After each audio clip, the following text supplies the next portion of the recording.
معرفش حاجه خالص ومش فاهم حاجه خالص برضو.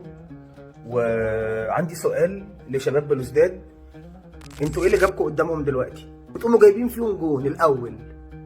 طب يا باشا يا باشا انت كده رميت نفسك في الترعه. انا شايف ان ده افتراء. 6-1. حد يقول لي بتفكرك بايه النتيجه دي؟ اقول لك اسكت، سيبني في حالي، سيبني في حالي بقى، انت هتفضل ماسكها لي. الشوط الثاني 5 تجوان في 45 دقيقه، يعني انت بتتكلم في كل 9 دقائق جون. وشباب بلوزداد قاعدين كده. جميل، لا ده جميل، جون ده حلو، جون ده عجبني، ماشي. تاني اسامه ابو علي، يا لهوي على الضربه حره مباشره عالميه. ها التالت حسين الشحات كوبري في الحارس، طيب ماشي. الرابع اسامه ابو علي من بره ال 18، طق.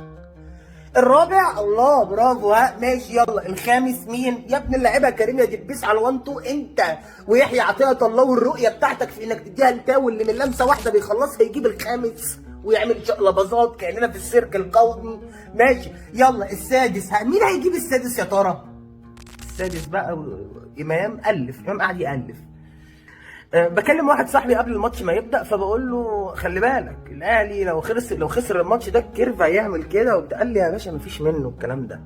يمكن هتافات الجماهير اللي قبل الماتش ساهمت بشكل كبير قوي ان اللعيبه تتخض الاول الشوط الاولاني، بس يعرفوا انه الشوط الثاني لو ما كسبوش هيبقى فيه بقى زعل، يعني كان هيبقى فيه زعل. الجماهير كانت هتزعلهم زعل وحش قوي قوي. جماهير الاهلي يا جماعه، الشناوي ده يا جماعه 4 دوري ابطال افريقيا، 2 سوبر افريقي، 4 برونزيه كاس عالم، شوف كام دوري، شوف عمل ايه، وبيتقال له روح.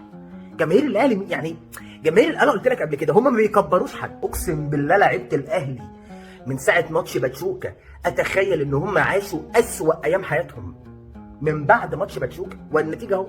شباب بلوزداد يعني ما فهموش حاجه. ما هم شباب برضو، يعني شباب بلوزداد مش بلوزداد نفسها. فشباب برضه يا عيني نازلين ايه، طب هنعمل ايه طيب ومش عارف ايه وبتاع. اتدربكوا دربكه النهارده، دربكه ما شافوش.